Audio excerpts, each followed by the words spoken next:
in the alpha. Yet I can't shift even once. My pack members are powerful warriors, but here I am, struggling with this fundamental ability. Chapter 19. I pried my eyes open against my best intention. The sun gave a lazy smile that was veiled by the hazy clouds. Yawning, I rubbed my eyes. I could feel my lips stretching into a smile for which I did not know the reason. Should there be a reason to smile? I looked around for midnight, but that cat was nowhere in the entire room. I nearly rolled my eyes at that behavior. How very predictable of him. Taking a deep breath, I sat on the bed, appreciating the view of the sea that glassed Daughter Garden gave. Then I froze. The scent that I had greedily taken in was saturated in the room. Airy scent filled my senses. I was unwilling to let go of that scent, but certain nature call had to be given attention to. Shaking my head, I made my way to the washroom. What are we going to do today? Aunt said, eating her tub of ice cream. How that girl managed to eat so much ice cream would be beyond me. She did 3 things mainly when she was not training or sleeping. She ate, she played sitar, and she did pottery, since we had been training hard. As Miguel put it, the entire week. He gave us a break. Miguel was on the beach, claiming he had to let loose for a while, and Varian and Aislinn were in the garage. He wanted to show his car collection. Beats me, Nash commented. I shook my head. I am heading out. I agreed to meet Brent and Andrew today. Andrew apparently woke up. Is that why Brent called you while we were eating? Hayes asked from her room. To inform you about this. I grimaced thinking of the conversation I had with him. He wants me to meet Helfer Eric. Ed dropped her spoon. Why? He thinks I should him a chance. Give who? Kane asked as she came out of the room she shared with Hayes. I should give Helfer Eric a chance. At this, Ent burst into laughter. You are so formal in even saying his name. That chance you would give him a chance. I shook my head. I don't feel anything towards him. He's an alpha. That's all. He's not even my alpha.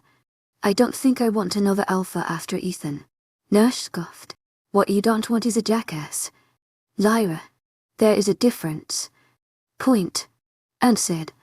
But I heard a soft sound of a laptop being closed and Hayes came out. She sat next to me. Listen, I know you don't want to give this guy a chance. I respect that. But with this fight with Ethan, we can't win without allies. Ethan is the alpha of the West Pack. Even if all the nameless packs, covens and tribes join together, we can't meet the strength of West Pack and its allies. And carefully put her tub down. Wait a second. You have a royal at your disposal. Beta Hayes. A royal who commands the 12 warriors of Moon. Naya has 3 shifters. Shifters I bet many werewolves have not seen in their life. We have Kame. She freaking commands 2 of the 8 great tribes. What more allies do we need? If Lyra just asks Ares to destroy that West Pack, it would be in cinders by next hour. Just what is enough? Why this? Hayes gave her a smile. Well, what you say may be true. Princess, you don't know how my sister's mind works. She will never acknowledge the victory someone else wins for her. So while Ares may win battles for her, he is. Wait, what is Ares to you?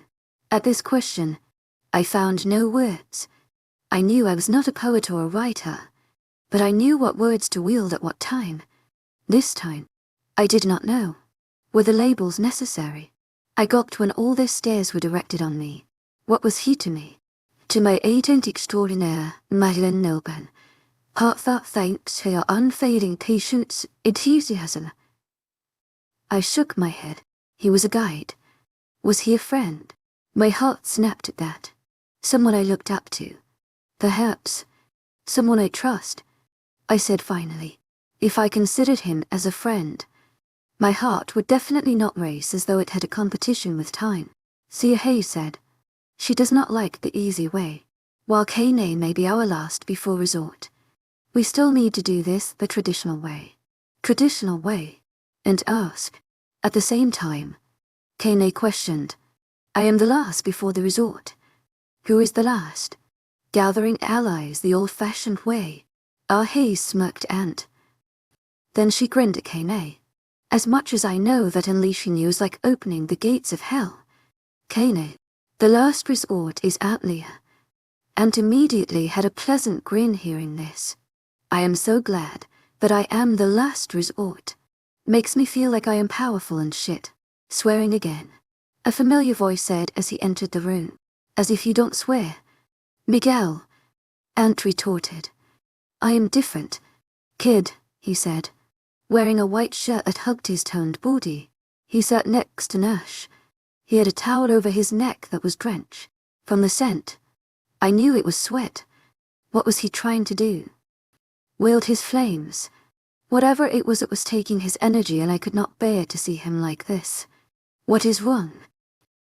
Nothing. Lyra, he said in a tired tone, while Hayes continued her reasoning with Ant. I tuned out. It did seem that I have chosen the right beta. I would never ask help from others if I could do it myself. I could use the royal name and get out of the mess. But the revenge would never be sweet. As much as I would like to avoid a war with Ethan and his pack, I wanted it more than Ethan did. For what he did to my father and my best friend, unless I drenched my hands in his blood, my anger would never be sated. Not to mention, he was hunting me down. I had left him alone, in peace for all this time. Right. Why could he not give me the same? Was it too much to ask? The day before yesterday, I had a conversation with Brett and it did not look bright. As much as I knew Ethan was hunting me down, I did not realize its severity until Brett broke it down. Ethan was hunting me because I was free. I had managed to escape after wrecking his pack. I had managed to release not one but 3 prisoners of the dungeon. That was not all. As much as he had Harper, Brent did confess to me the real reason why Ethan was hunting me. He wanted an heir and Harper could not give him one no matter what. As conception was rare among our kind and pregnancy was a blessing.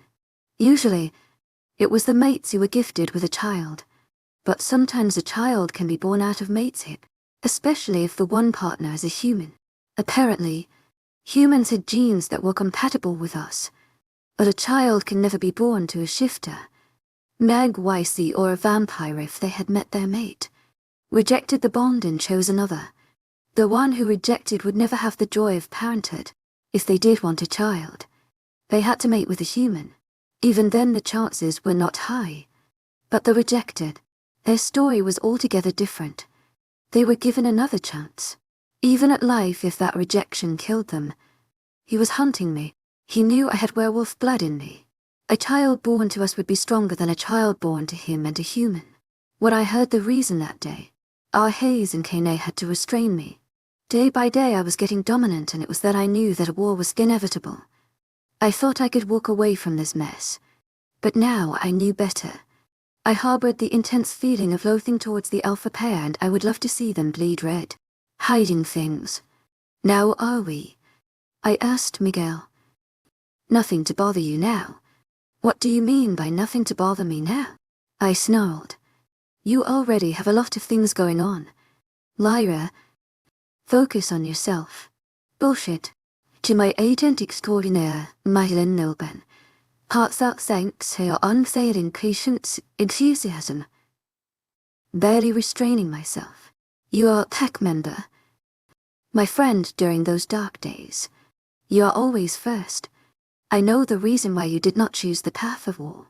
Miguel said. Is it not? I closed my eyes. If I was going to lie to these people, I might as well lie to myself, yes. Had I been alone, I would not have cared about myself. But the second Hayes and Reese swore to me, I decided not to do anything rash. If I could, I would like to avoid this entire war. I have already lost my father, my best friend and Catherine. I am not in any mind to lose another.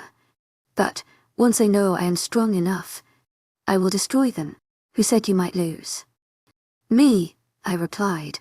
I know I would lose. Simply learning how to fight and returning is not worth it. I have to trail my mind. Thank you. To my agent extraordinaire, Madeline Nilben.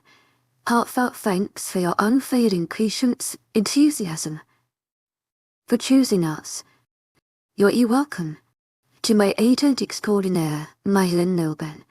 Heartfelt thanks for your unfailing patience, enthusiasm. Now tell me what is bothering you. Hearing that name, I did not know what to do. How would you comfort your friend who had lost the love of his life by the fire he had created? How could I do it? What I have never felt that intense for anyone. I cannot shift for the life of me. Whenever I try to, I see her face in the fire that used to soothe me, now burns me. I looked deep into his eyes and saw the pain and hopelessness swirl and create patter of misery. His body held on proudly, but his shoulders sagged a little. At that moment I made my decision. I name you as the Delta of my pack. I funded via our pack link so that everyone could hear. His eyes grew wide and he crumbled to the ground the moment the force of my words hit him. He was receiving the title he had so many centuries ago. This purpose might set a part of his soul free. I could not bring Edna back for him. But this was the last thing I could do. But what had me hesitating all these days? I would never know. I had asked Ares about it, and he said something the lines of the instinct of an alpha. So what changed now? Hayes blinked at me. What took you so long? To know. At that time Varian and Aisling came to the hall. Why, you gave him the damn title. To my agent extraordinaire, Madeleine Nilban. Heartfelt thanks for your unfailing patience, enthusiasm. Varian breathed. This is the best thing I have heard all day. Nash stood up and went to stand his parents. Kanata stood up with my sister and moved near the walls. Each one dealt with their ascension of ranks in their own way. They had to do it on their own, and if they could not, they were not worthy of the title.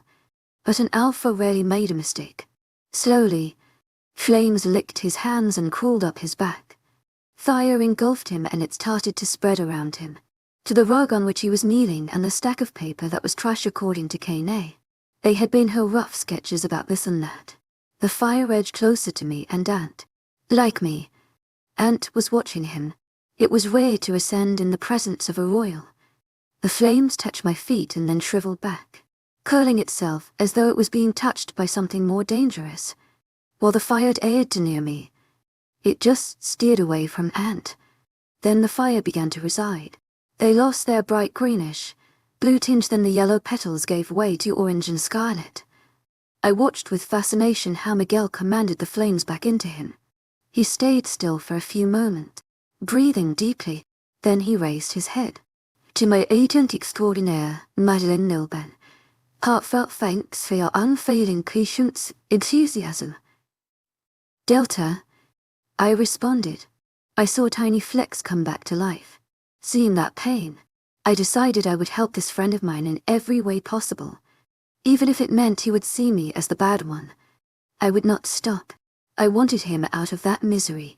No fire could ever burn brighter than his soul that was flaring to life. In the seat of pain now sat a meaning. In the throne of hopelessness now purpose wore the crown. The shackles that once served him was breaking apart and I could not wait to see the phoenixes fly. Why not us? Hayes asked, giving me a bewildered look. What crime did we commit? Why does Miguel? Nash and Dant gets to go with you and I don't. I looked at my companions who were dressed in semi-formal clothes. You were talking, Aunt. Hayes said. The one for whom you refused to share our location with Brent and Andrew. Now you are taking her out in the open. At this, Kane stepped from behind Hayes and held Aunt's shoulders. The witch's eye glowed silver for a second before dimming to their usual green. Her fingertips had a spark of silver and they disappeared right away. All done, Kane chirped as she stepped back. What? My sister asked. I put a charm on her. Kane waved her hand. No one would be able to recognize her for a few days. Sent her. She would be like a human to others. Hayes scowled and muttered colorfully as she sat on the rocking chair and gazed out. Kane shook her head. She will get around. Now, go and enjoy, and had a bright smile that said that I had made the right decision. She complained of being cooped up in this space and wanted to explore, and this was a perfect opportunity. Going to the garage. I picked keys for the car I had my eyes on from the tray, very unkept. What car? Aunt asked excitedly. Smirking, I pressed the button and a sleek black race car winked at me. As much as I was not into cars, Kane had been, and he usually droned about each variety of car during our bonding time, and gave me a grin that matched with the devil. Perfect. I am worried about my life, Nash commented. When no one replied to him, he turned to Miguel. Should I be worried? Worried about the pool car? Miguel said, shrugging yes. Worried about Lyra being the only one who knows how to drive. I don't know how to answer that. I growled lowly at the two males. Miguel learned how to drive a damned car in a 2 days' time from Varian. How he managed to do that, I would never know. He did know how to drive, for he was the one who drove us back the night Varian met Aislinn. But among us, only I had the license to drive. Without a word, Nash and Miguel got on the back seat and I took the shotgun. I slid in the car and turned on the engine. The car purred to life, and I had to admit, there was something exhilarating about hearing that noise, smelling the scent of leather. I took off. The car moved smoothly and swiftly. I was in love with this car. Where to? Nash asked. To Sundeer Complex. They are waiting for us in a cafe. Sundeer Complex was a well-known shopping complex in this area, located in the heart of East Coven. Unlike Westpac that housed all the important pack members in one area and others scattered, East Coven had their members scattered throughout the ends. No one could say who I might encounter. If their Epsilon wanted to take a stroll today in this buzzing city, I would be dead for sure. Do you know the way? Miguel asked. I saw on the internet. To my agent extraordinaire, Myelin Nilben. Heartfelt thanks for your unfailing patience, enthusiasm. Turning on the GPS. The W-Acre maps can be trusted. W-Acre was something similar to Google, what the people of the other continents used, but much better. When I turned on, the screen in front of me blinked and opened. Against a black background, it showed us where we were and how to go. It was these little things that made our lives easier. Turning on the cloaking system Varian had installed, I parked the car in an abandoned alley near the Sundeer complex and got out. Ant followed me, and finally, the male got out. Pressing another button to conceal either our scent around the car, I walked towards the complex. To say it was buzzing with life, I would be lying. So many went him out, too busy with their life to bother me. The cell phone that Aislinn got me yesterday vibrated against in my jeans pocket. I took it out to see a message from Brent. He was on the 4th floor at the cafe near Espia, a shop famous for its leather products. Brent is here, I announced to my companions. In 4th floor, near Espia. Andrew is currently not with them, but Brent says he would join soon. To my agent extraordinaire, Madeline Nilben. Heartfelt thanks for your unfailing patience, enthusiasm. And asked, we must go there. Lie, I need a leather jacket. Money. Lady, Miguel asked. At this, I smirked and took out a sleek golden card. I may not be as rich as Varian, but I do have my ways. Nash's eyes wide, and so much that I was afraid how. I was a scientist. To my agent extraordinaire, Myelin Nilben. Heartfelt thanks for your unfailing patience, enthusiasm. Walking towards the complex, I had so many funds. When I was kicked out of the pack, Ethan made sure to freeze my account. But our Hayes is magician with computers. She knows what buttons to press to release my account. So, Viola, how did you get your card? Miguel asked. For someone who stayed in the dungeons for so many years, he was getting himself upgraded fast.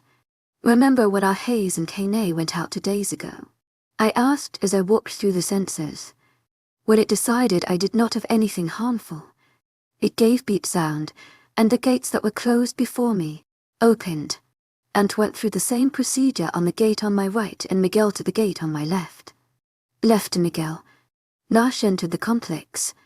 The complex had about 10 gates functioning. There was to allow people in, another 10 to allow people out. Yes, Nash nodded when we regrouped. Kane knew people in his tribe, and getting a card is quite easy. How much? Nash asked. 3 million NYOTA. Miguel's jaws dropped. That's not much. As if that does not make you rich. Nash gulped and asked via pack link. Who knew our alpha was rich? I laughed as a lift came to the ground floor. About 20 people rushed before us, but we managed to push past them and get on the lift. And pressed the button for the 4th floor. It was for research. I protested. If I was in Westpac, that money would have been used for ongoing research. And until my salary and funds come, I would have been broke. Nash threw his hands up. I give up. How much did you get for the project? I licked my lips.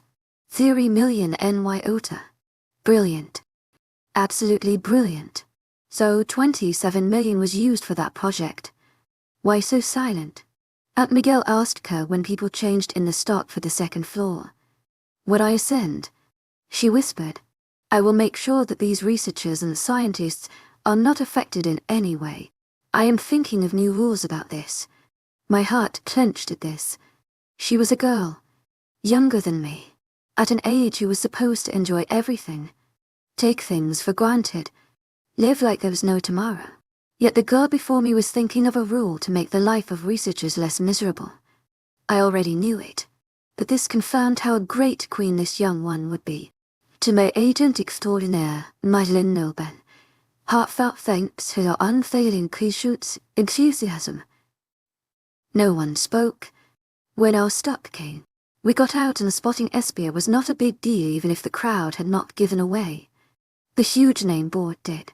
Next to the mighty leather shop was a humble cafe. Making my way towards it, I opened the doors and searched for Brent, but it was not hard to find him out, especially when he was standing and waving his hands. Next to him, Alpha Eric and his beta was seated and opposite to them. 2 females were there. Nash sniffed the air and his eyes had a hint of gold. When we neared them, a waitress came forwards. More people? She asked Brent. He nodded and looked behind me at my companions. To my agent extraordinaire, Madeleine Nobel, heartfelt thanks for your unfailing enthusiasm. Nodding, she silently joined another table and adjusted the chairs. The human handed each of us a menu card and left. I knew for a reason that Brent did opposite to Alpha Eric for me. I glared at him. I was not going to take that seat and announced to Alpha Eric that was interested. Before I could voice my concern, Nash took that seat and touched the shoulder of the girl next to him. The mouse brown-haired girl turned and gasped. While they were lost in each other's eyes, Alpha Eric cleared his throat, while the female beside the brown-haired girl growled. Take your hands away from her. Pup, she snarled. Else I swear, dare you threaten my boy. Miguel snapped at the black-haired female in response. Who the F you see, mind your words. Mate. The brown-haired girl squeaked. Then she smiled brightly. Nash's smile was something I wanted to see on his face every day. He apparently did not care about the glowering black-haired female and squeezed his mate's hand. Hearing her response, Miguel broke into a wide grin and she muttered something colorful under her breath. This was the next best thing after Varian and Aislinn. Another mating. For some reason, I was happy beyond words. Next to me, Ant was grinning like a Cheshire cat. When the female was about to open her mouth, Alpha Eric sighed. Mina is happy. Let her enjoy this. To my agent extraordinaire, Madeleine Nobel, heartfelt thanks for your unfailing enthusiasm. Aspen rolled her eyes at her Alpha and then glared at me. Aren't you the Alpha? The one which my brother claims to be his mate. Is this boy from your pack? This explained why she was able to get away with rolling her eyes to her Alpha. Yes, her nose and her jawline did bear resemblance to Alpha Eric, but unless they stated their relation, I could not tell. Her words ticked me. She was a sister to an Alpha. She should know better than to provoke an Alpha who had come new to power. Yes, I replied coldly. Nash Riker is from my pack. Aspen shrugged. Have that boy in a leash. She might talk like that with her Alpha and get away. But I was not her Alpha, and I did not tolerate this. How I rule my pack is none of your business. I said in a smooth before sliding to my seat next to Nash. Ant took a seat next to me while Miguel sat next to Brent. She retorted. If you were to combine pack, I burst into laughter. My laugh broke the spell in which the mated pair were in. Nash blinked and gave his mate a sheepish smile. Ant sipped water to prevent from laughing, and Miguel merely smirked. Is something funny? Aspen asked, irritation flashing in her pale green eyes. You're my brother's mate, aren't you? I gave her a smirk. I am not. I have told him 1,000 times that I am not his mate, yet he pursues me. The beta of the pack argued. If he is not your mate, then why did he feel it so? An alpha rarely lies about mateship. I nodded. Yes, alphas rarely lie about mateship. Then why the hell am I denying it? Aspen then gave her brother a glare. Why the hell are you wasting my time? I thought you did meet your mate. Be you, but she is. Alpha Eric protested. I groaned, as much as I thought this alpha would be reasonable. He was not. Perhaps his sister might be my only way. To my agent extraordinaire, Madeleine Nilben, heartfelt thanks for your unfailing patience, enthusiasm. Brent called me. What are you doing? Proving. To my agent extraordinaire, Madeleine Nilben, heartfelt thanks for your unfailing patience, enthusiasm. I don't need a mate. I am not that desperate. Plus, his true mate might be out there somewhere. So don't interfere. To my agent extraordinaire, Madeleine Nilben, heartfelt thanks for your unfailing patience, enthusiasm. I trailed off. Aspen R.I.U.Z. Aspen Ruiz. I began. Do you know about Alpha Ethan Veri R and what happened in Westpac? She frowned but nonetheless answered. His mate ran away or something. I laughed harshly. Was that how I was being portrayed? I am that runaway mate, I said, and she wore a blank face. I was the Pax Beta's daughter, and when Ethan and I found we were mates, he rejected me for the female he had chosen to mark. Later he banished me, and now he is hunting me down to give him an heir. Aspen's eyes turned cloudy. He did what? How am I supposed to believe you? Don't believe me. To my agent extraordinaire, Madeleine Nilben, heartfelt thanks for your unfailing patience, enthusiasm. Believe what is there in the news. Still, I am saying that Alpha Eric here is not my mate. Aspen licked her lips and drank her milkshake. So now you see. Miguel sneered. Who is right and who is wrong? She gritted her teeth. I am someone with an alpha blood. Miguel shrugged. And do I look like I care? She bit back her snarl. Then she addressed me. Alpha Lyra Throne. Is he always like that? Like what? Miguel taunted. Charming and amazing. Miguel. I won't. If you push too much, I will leave you to her mercy. Pain in the back. Aspen asked. I shook my head.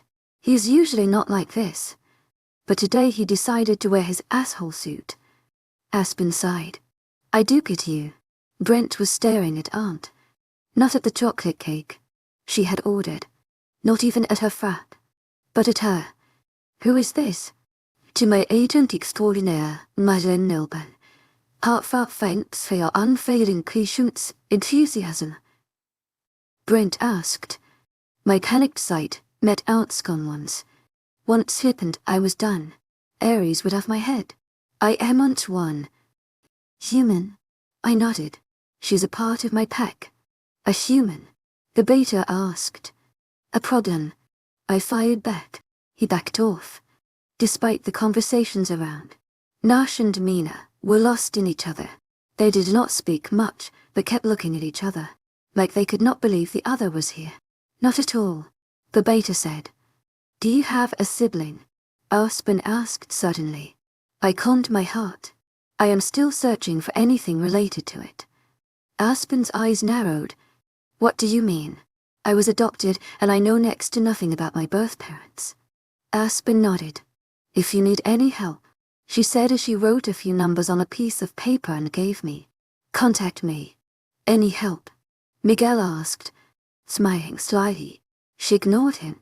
I am a part of a recognized pack. I may not have resources as much as the 8-packs, but I can help as much as I can. Thank you, I said as I put the piece of paper into my pocket. She sipped her milkshake. I am doing nothing for you.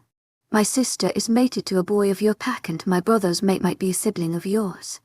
I am doing nothing for you. With that, she got up and tried to pull her sister. No wonder she was so overprotective over her. Mina protested and grumbled, sis. She pinched the bridge of her nose. I am going to Espia. When I come back, we are returning home. Mina pouted. To my agent extraordinaire, Madeleine Noben, heartfelt thanks for your unfailing patience, enthusiasm. He is my mate. Aspen closed her eyes and then she opened it. You can meet him again after 2 or 3 days. I need to check on him. What? Miguel roared. You want to check on my boy as if he is bad? As if he is a murderer or something? Aspen gave him a murderous look and I was sure if I did not stop him, he might turn Aspen into a murderer. I was torn. On one hand, had I been Aspen, I would have asked someone to run a background check about my sister's mate. Another hand, I hated her for even suspecting my pack member. Clenching my fists. To my agent extraordinaire, Madeleine Noben, heartfelt thanks for your unfailing patience, enthusiasm. Then I need to check on Mina. To my surprise, she nodded. To my agent extraordinaire, Madeleine Noben, heartfelt thanks for your unfailing patience, enthusiasm. You may. Miguel blinked at her. You are okay with us checking, suspecting your sister? Aspen picked her purse as she said. My sister has done nothing wrong. She is as innocent as a baby. I have nothing to hide. Why are you so defensive about this boy? Did he do something? Nash looked at Aspen. You can check on me. The only crime on my name would be drawing a graffiti on a wall that my friend promised was a part of his property. Aspen gave Miguel a smile. Learn from that boy. With that, she left with slowly Alpha, Eric and Beta following her out. Nash and Mina looked at each other before Mina whispering something in his ears to which Nash grinned. Then they left with holding each other's hands. Silence washed over us. Brent gasped as he made sure none of Alpha Eric's pack members was in our vicinity. Mated to that Alpha sister. Brent shook his head. Nash must really be strong. Why is that? I asked as I called the waitress. When she came over, I ordered a lemon tea. You don't know who the Alpha is? Brent asked. This Alpha is pretty famous. And finishing her cake looked up. Apparently he is not famous enough. Tell us. Yet tell us more about Alpha Eric and why he is that famous. Miguel said. While you are at it, tell us about Aspen too. Brent shook his head. You got it wrong. Aspen is Alpha Eric's elder sister. She gave up her title to her brother. She is known as the Widow Alpha. Why? I asked, a chill creeping up my spine. She's the Widow Alpha. Nash asked, his voice just an octave above a whisper. Brent said in a gravel voice, rumors are that she killed her mate. Chapter 20. Since the princess asked and I did not know how to resist those eyes, I gave in. After paying for the chocolate in the frap, we left the cafe. Espia was crowded and seeing that it was the season where the leather was sold cheap, I could understand. So many were falling over the products that said buy to get one free. To my agent extraordinaire, Madeleine Noben, heartfelt thanks for your unfailing patience, enthusiasm. Aurelia would have loved it here. That girl loved shoes and leather. Said leather jacket made her look badass. As if she needed something to prove it. Biting my lips, I followed an excited Miguel and Ant and Brent followed me. While Ant veered and went straight ahead for leather jackets, Miguel and Brent went towards belts. And seeing the crowd, I knew it would take a while. I looked around and found a chair near a rack of boots. The rack which Aspen was seeing. Could it be true? Could she have killed her mate? If I was going to judge her for the rumors about her, what would people judge about me? The runaway mate. That was what they called me now. Taking a deep breath, I made my way to the racks. But before I could sit, Aspen asked, "You're into boots?" I never pegged you for that. To my agent extraordinaire, Madeleine Nilben, heartfelt thanks for your unfailing patience, enthusiasm. I shrugged and sat down. I am here for the chair. Aspen picked a pair of black boots that reached till the knees and examined it. Like this. This model was the kind of thing Aurelia would prefer. By the moon. It was a wrong idea to come here. Would be better with higher heels. She hummed so. What are you doing here? I leaned against the chair. And wanted to come here. So here we are. She chuckled. I asked your true reason to come today. I gave her a sideways glance. Honestly, I want your brother to stop pursuing me. It is eye-arcing me. She shook her head. Eye-arcing you. Have even shifted to your wolf. To my agent extraordinaire, Madeleine Nilben, heartfelt thanks for your unfailing patience, enthusiasm. I truly wonder how your packmates agreed to you as their alpha when you haven't even shifted once. This was a strong blow to my gut. All the while, Tharian, Miguel, Aislinn, hell, even Ares had warned me never to force a shift. But on what basis was I worthy of being their alpha? What if I never shifted? What if I was not a shifter? Was I different because I was a shifter? But it did not seem too colorful now. Cat got your tongue? Aspen asked, examining another pair of boots. With heels this time, I cleared my throat and swallowed my pride. If there was one person who might have the chance to know what I was going through, it might be Aspen. She had been alpha, had she not? You are right. I admitted. I have never shifted. I do wonder why my pack chose me. She gave me a queer look. Then she checked the shoe's eyes and asked us Alastra. Boots for size 6. Looking down at her feet, I knew her size was larger. Then why was she buying it? It could be for Mina. You are one weird girl. Lyra, Aspen said suddenly. I know what you are going through. Rumors that the winds carry. Whispers about you whenever you step out. The world will believe the one who opened their mouth first. The one with more power. More money. It is the law of this world. I blinked. So she knew the rumors about her. When the Salister gave her the shoes and the size she asked for.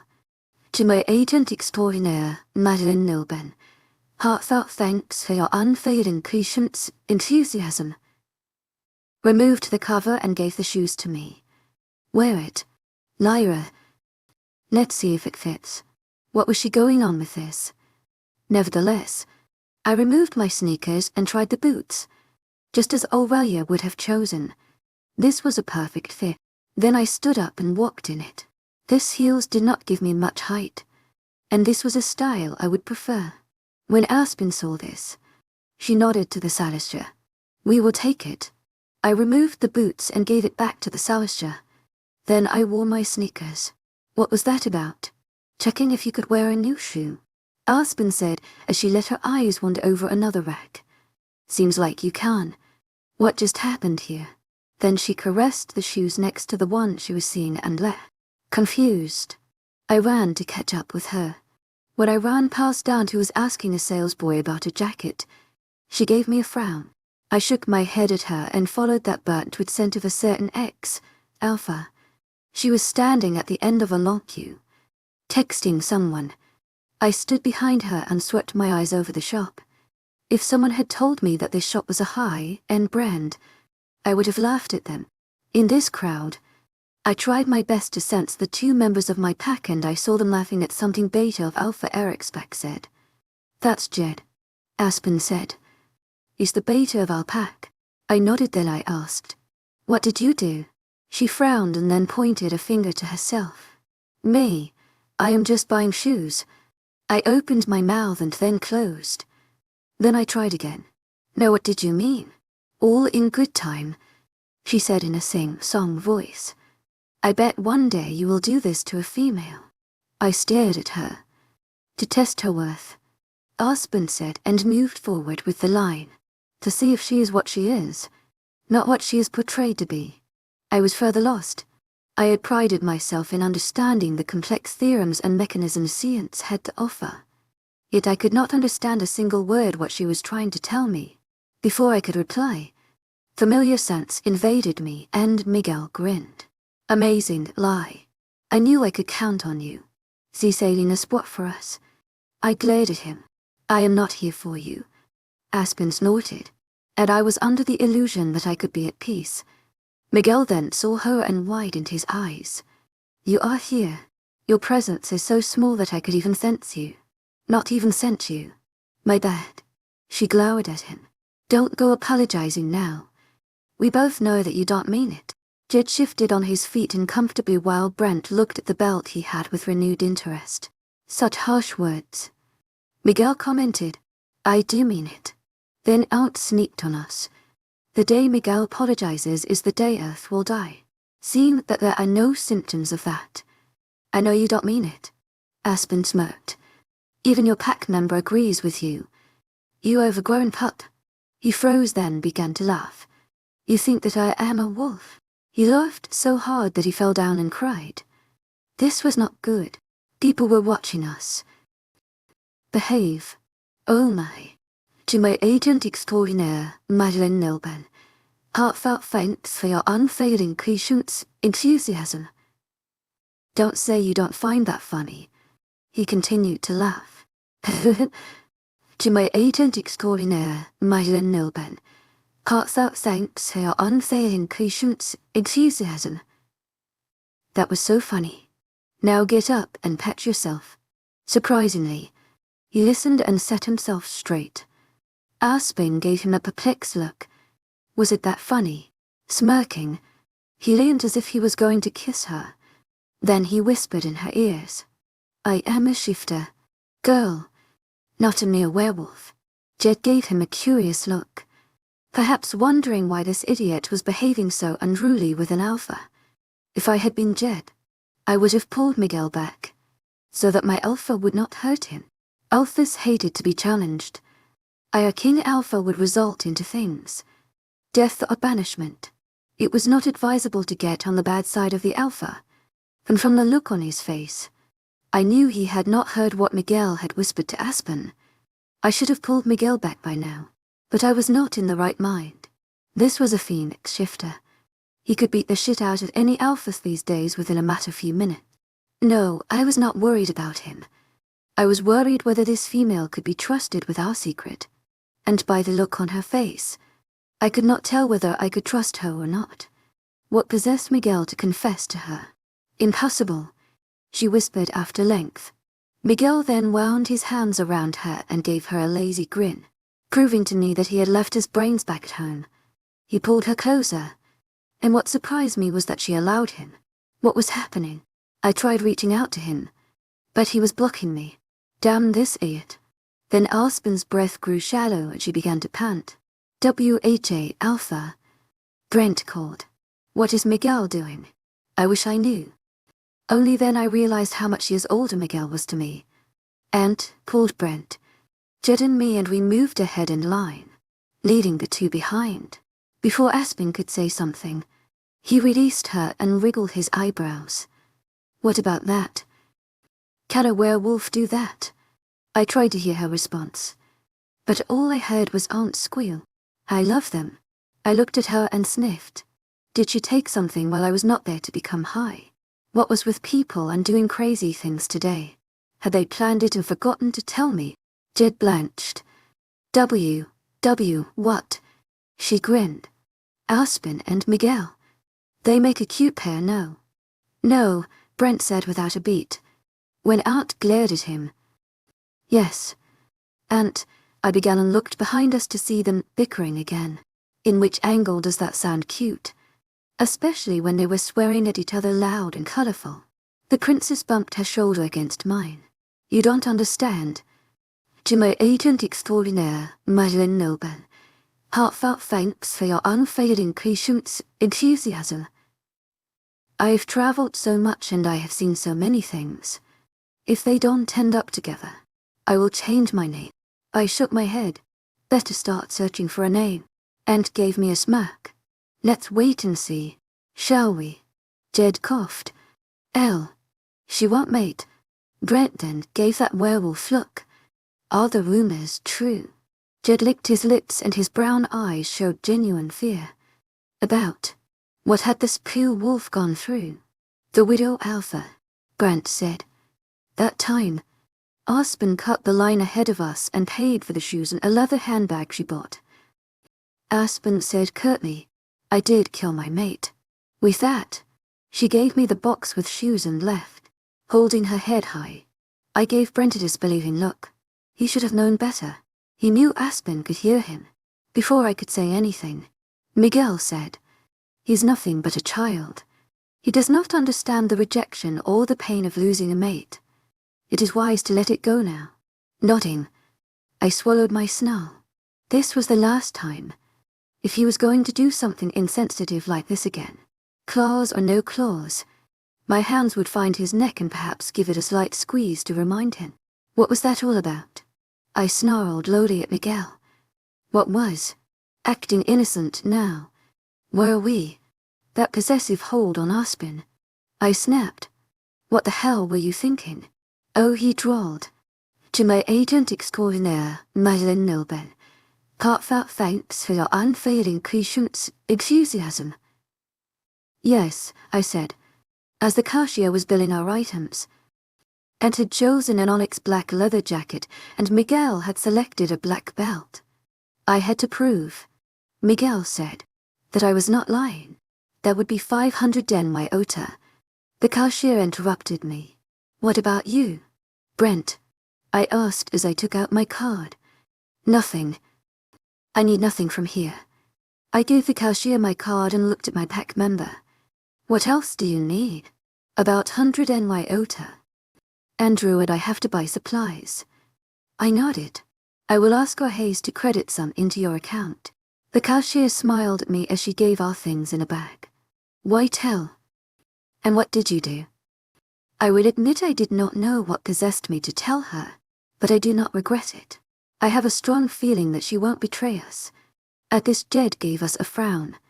Then he and Brent fell behind us, talking about something, and walked to my right hand. He gulped and took my hand. I rose my eyebrows but said nothing else. My skin where he touched burned. He was showing me how hot his fire could be. But then, something else happened. My body absorbed that fire and quelled the flames running in his system. The burn I felt momentarily disappeared and I could feel Miguel trying to increase its intensity. But he was failing to burn me. Was it because he acknowledged me as his alpha that this was not working on me? He released me. What was that? Lyra. I hoped you would tell me. He blinked. Never have I felt anything like that before. No one had quelled my fire. Something hit me. If you could have shown this through a handshake. Why that hug? He gave me a lazy grin. And pass an opportunity to rile Aspen. I shook my head. If Aspen wanted to kill him, I would not stand between them. He had brought it all on himself. Then through the crowd, we managed to make out of Espia. Now we had to find Nash. Jed cleared his throat. Well, it was nice meeting you. If there is a chance again, I hope to meet you all. With that, Jed walked down the stairs. Seeing that no one was there for us to wait for, I began to walk as I connected Nash. Nash, where are you? The reply came late. At the food court, with Mina. I rolled my eyes. To my agent extraordinaire, Madeleine Nilban. Heartfelt thanks for your unfailing patience, enthusiasm. He would be with her. The food court on the ground floor or the one on the 5th floor. Ground. Cutting the connection, I stood before the lift. My companions behind me. Where's Andrew? I turned to see a fidgeting Brent. You said he would come later. Did you not? He nodded. But he is not here. I don't know why. I snorted as I got into a surprisingly empty lift. Call him. Mumbling a feeble yes. He followed my order, and tripped open her cover and revealed her jacket, which she slipped on, with her high ponytail, hot pink top and her black ripped jeans. She was rocking that jacket. I gave a thumbs up to her for which she mockingly bowed down. Miguel grinned. I have a black belt. And asked, from Espia, Miguel said, his grin widening. by the moon. Imagine telling others you have a black belt, when they think you have it because you are awesome for having a black belt from a martial arts. Reveal to them, you got it from Espia. To my agent extraordinaire, Madeleine Nilban, heartfelt thanks for your unfailing pre-shoots enthusiasm. Brent called into the phone, ignoring them. Where are you? A parking lot, said a familiar voice through the phone. I am going to enter the building. Ask him to meet us in the food court on the ground floor. To my agent extraordinaire, Madeleine Nilban, heartfelt thanks for your unfailing patience, enthusiasm. Even though Brent knew Andrew must have heard my words through the phone. Meet us in the food court on the ground floor. He cut the call. Is that all? I nodded. I had some questions for Andrew and I needed the answers to them. I deserved some answers. And gasped. Damn it. Lyra, can we go to Espia again? I need to buy a black belt too. I glared at Miguel and stepped out at our stop. Look what you've done. All for a good cause. Good cause. My ass. I commented as I made my way to the food court. The food court was buzzing with life. The scent of various foodstuffs made me salivate. From one corner, a food dripping blue had the sweetest flavor, while the shop right next was roasting a chicken, and even from where I stood, I could taste the spice in it. It was not just about the food, though. It was the laughter, the banter, the playing that made the life thrive. Some were fighting with their family and friends for food, and some were having a long discussion about what to try today. In this crowd, I let my eyes wander. Vampires, werewolves, and magYCS alike were enjoying together. If some asked me whether the three races could coexist, I would direct them to this place. In one corner, a boy with a familiar head was leaning forward to kiss the girl in front on him. But before he could, a dark-haired warrior female came up to them and separated them. I sighed and made my way to the mates. At my arrival, Nash pouted. I am not allowed to see her. I looked at her. Why, what did he do? I said I need some time. Aspen said, giving her sister a glare as if to remind her something. I am not ready to trust him. Miguel snorted. I wonder if you can really trust anyone. I trust my pack. Aspen replied. Is that not enough? Miguel shrugged. You do have trust issues. I was about to lash back at him. Was he not in the same boat as this female was? Did he trust anyone apart from our pack? Aspen gave him a cold glare. A glare that could freeze the blazing fire that thrived in him. Forgive me, if I too untrusting. To my agent extraordinaire, Madeleine Nilban, heartfelt thanks for your unfailing patience, enthusiasm. I killed my mate for the same reason. When she said that, Mina flinched and immediately stood up. That one action was enough for me to guess what might have happened. To my agent extraordinaire, Madeleine Nilban, heartfelt thanks for your unfailing patience, enthusiasm. By nature, we're dominant. It did not matter if they were born into it or they received it as I had. They were dominant by the time they held the title. That made them protect their pack and their family from everyone. Any foreigners was a threat unless proven otherwise. Even if that foreigner was their mate. Could it be? I met Aspen's eyes and then I knew. Thank you, Mina, Aspen said, but with a voice that no longer held a certain coldness, for understanding. Mina lowered her gaze. I am sorry. To my agent extraordinaire, Madeleine Nilban, heartfelt thanks for your unfailing patience, enthusiasm. Nash frowned. See, can I meet her again? Aspen gave Nash a hard look, and any more she had given, she would have had to fight me. How about 3 days from now? Aspen asked. I will text you the place. Nash pouted. 3 days. Then Mina smiled at him. Just 3. You have my number, don't you? We will text. Nash's pout deepened, but he nodded all the same. Then I met Aspen's pale green eyes. Even if the mating was accepted, we still had to think over who would join whose pack. Since Nash nor his parents held a title in my pack, he was ranked lesser than Mina, who was the alpha sister. If someone was going to change, it had to be Nash, and I did not have it in my heart to part with Nash. Nodding to Aspen, to my agent extraordinaire, Madeleine Nilben, hearts out thanks her unfailing patience, enthusiasm. 3 days from now, she hummed and then her eyes flashed. When Mina's eyes glazed, I knew they were mind-linking. After their conversation, Mina grumbled, but then she bent, pulled Nash and kissed him square on his lips. I gasped, while Lance squealed. Miguel was grinning and Brent looked he would be anywhere but here. Aspen closed her eyes, but her lips did quirk a smile before it vanished. Releasing him, Mina strode past her sister, probably to wait for her in the car. I will look into your family details, Aspen said. You look too. Your sibling might be my brother's mate.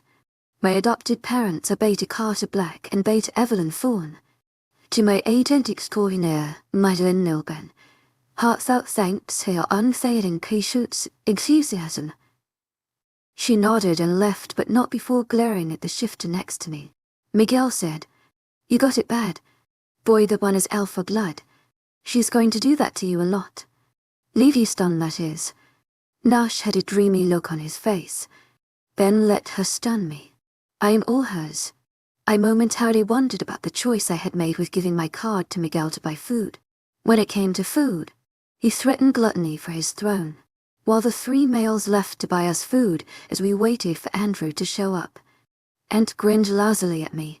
What is it? People are finding mates. Lyra. I frowned and nodded slowly. And she chuckled. Don't you get it? So many mates I have met earlier and I have felt that they don't fit. But the mates who are meeting after they meet you feel just right. At this, I gasped. You can feel the mate bond. She shrugged and winked. How else the royals were supposed to give a fair that regarding the most sacred thing of all times. I looked around the second she uttered the word. Royal, and to our luck, none were paying attention. If they were, I would have been caught and brought back to Westpac. How did I manage to wander this free in the day? Did they stop looking for me, or were they thinking of another way? To my agent extraordinaire, Madeleine Nilben, hearts out thanks for your unfailing patience, enthusiasm. So you can. She closed her eyes and then opened them after a few seconds. I can feel if the people have accepted the bond. Even if they feel just an attraction towards their mate, I can feel it. So you feel it perfect between Varian and Aislinn. She smirked. There has not been a mating any more perfect than theirs. It was the first bond in ages that felt right to me. Perhaps it has to do something with the fact that I am the descendant of Lunand, with Nash and Mina. It is a cute pairing, but when I heard about you and Ethan, or Hayes and her mate and Kane and hers, I never felt a warmth I should have felt. If someone was talking about their mate with me, I feel a certain warmth in me, like I just know that they are talking about their mate. Not to mention, Loon and ever makes a mistake. Never. That means mates scout cheat on one another. There weren't rapes and abuse back then. It has all spouted now so. I am truly happy at the pairings I am seeing now. Then Andrew's scent invaded my nose. But, instead of coming towards us, he walked towards Miguel, Brent and Nash, who was still standing in the line. Had he been in my pack, I would not have tolerated the disrespect. But since he was still a part of Westpac, harming him would alert Ethan. Have you seen Ares? And ask casually. I have not seen him for like 2 days. And he rarely leaves me. I resisted the urge to snort, for the last time I saw him was definitely not 2 days ago. Unless my nose had lied to me, that is. To my agent extraordinaire, Madeleine Nilben, hearts out thanks for your unfailing patience, enthusiasm. How would I know? He is not someone who tells people what he is going to do. Oh, she said, but I had assumed he would tell you. I huffed. And why is that? To know. She shrugged. 'Cause you are an alpha. I squinted at her to see a glint. What are you getting at? Her uncaring demeanor broke. A huge smile came up. No, not a smile. A freaking grin. What do you feel for Ares? And asked. I blinked. How the hell could she possibly know? What did I feel for Ares? I felt the API city in the middle of winter. He was the flame that burned brightly against the darkness that swirled in me. So many times during our training session, I had broken down. Completely. My anxiety took over and I cried and shivered. All the while, he just held me and whispered words that calmed me. My personal, customized therapist. The one who somehow made me trust him. Had it not been for him those times, I did not know what I would be doing. My heart flipped his sight. My mind unknown searched for him everywhere. His scent was something that I had weaved with my soul. I could recognize his faintest scent even in a crowded area like this. And his eyes. Those silver that knew time and space like its sibling. The silver that sometimes mimicked the quick silver my lad. His eyes showed me that even silver could be a color of wrath when I had allowed him to see the humiliating day. The day I was banished. That silver could be a silent shade of fire. I shivered just imagining the intensity with which he usually saw me nowadays. It was not a shiver of fear. It was far from it. As much as it should have shaken me. I felt safe, warm, content, myself in his gaze. What I felt for him was not what a friend would feel for another. That much I knew. What stunned me was that even Ethan could not be reacting to him as much as Ares had. And I knew by now that I did not have a crush on him. It was something more than that. He is a good companion. At this, Ant began to laugh. Bullshit. Utter bullshit. I blinked. Was it possible that this girl was a mind reader? I have seen that look in your face when you see him thinking no one is seeing you. Her lips stretching to one big grin. I had no answer to this. As much I had teased my friends back at Westpac. No one had teased me with anyone. So when she suggested this, I could not fight back the blush that was raised to my cheeks. Why should we blush? It was an indicator of embarrassment. And Aunt's eyes did not skip that little color. What look? I finally asked, unable to keep with this silence. A dreamy look. Her voice full of happiness. A look of adoration. It is like an emoji with heart eyes. I growled lowly. Was it that obvious? It is obvious if you were wondering, Aunt said. And no one had noticed that, because they were caught in their own past and commitments. I licked my lips. Would those for males not come sooner? Not even Ares have noticed this. I assure you, Aunt went on. I swear it would be worth paying the front row ticket to watch it all. More blood began to pool in my cheeks. What was she suggesting? If he had not been caught up with his own emotions, I swear, he would have noticed this. Aunt babbled. Literally next to nothing escaped his eyes. I tried to glare at her and failed. I knew how I must be looking, a face full of bright blush with a weak glare. Who would believe that I am an alpha now? Caught up in his emotions. I managed to ask, is that all you heard from my speech? She grinned. She laughed, yes. I have said you that Ares is someone who locks his emotions. Right. When you possess that key, Lyra, those emotions threaten spill and he does not know what to do. I blinked again, confused. When I nodded, she sighed. Look, for some reason, the 12 Warrior of Moons refused to take any consort. Lee had once, but no one knew what happened to his consort.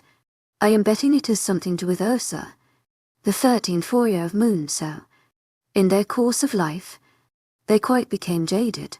He did not expect someone to come along and wreck the monotonous life he was leading. He did not expect someone to break down his walls and make his heart beat faster. He did not believe that he might have a chance in love. He certainly did not expect that someone might be you, to make him retrace his path, to make him see that love had been existing way before even he was born. When she put it that way, and what did she mean by no one knew what happened with Leo's consort? Ares said something about his sister being very close to Leo. Even I knew this. Then I frowned. He did tell that to me alone. Why do you think Ares is not here? And ask. You know he is not someone who would shun his duty. Please. Miguel. Brent. Anybody. Just come here now. He did not understand what he was feeling. Ed said, relentlessly. So when Taurus said he had a minor problem, Aries just left to help him. Mind you, there were many times Taurus had begged him to help and he had never left because of his duties that were far less important than me. The poor mayor is confused. Lyra, so if you feel the same, give him one bloody signal. Signal. I nearly shrieked. What was she getting at? Lyra. If Aries had been a normal shifter, Luna would have broken the bond between you and Ethan and given one between Aries and you. So, tell me what you feel for him. If you don't feel anything, please let him know. I can't see him heartbroken. And you know, if it ever came between you or him, as much as I love you, I would choose him. I could not escape from this. Could I? It was that hope in her eyes that killed me. Everyone I had loved were either tortured or killed. Was I worth it? I began softly, just in case I would hear it myself. I do like him. She gave me a blank stare. Fine. I relented. I feel something more than just like. But it is not love. Don't know what I am feeling. I like him. Sometimes I want to kiss him. Sometimes I want to hit him. Sometimes I don't want to do anything but stare at his eyes. I get this. Heaviness in my chest when I am away from him. Damn me. My eyes are searching for him even here. When he is close, I close my eyes, reliving a moment. I feel alive. Complete. Safe. Is that enough? I opened my eyes and gave her a glare. Aunt Leah grinned. Even if you kept on going, you would not have seen me complain. I glared further at her. Then she gave me a soft smile.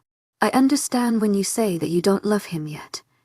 Given what you have gone through, I wonder how you even trust him so much. You have so much courage, Lyra, and you are so worth it. I won't ask you to love him immediately. As someone who wants both of you to be happy, can I ask you to give this a shot? I licked my lips.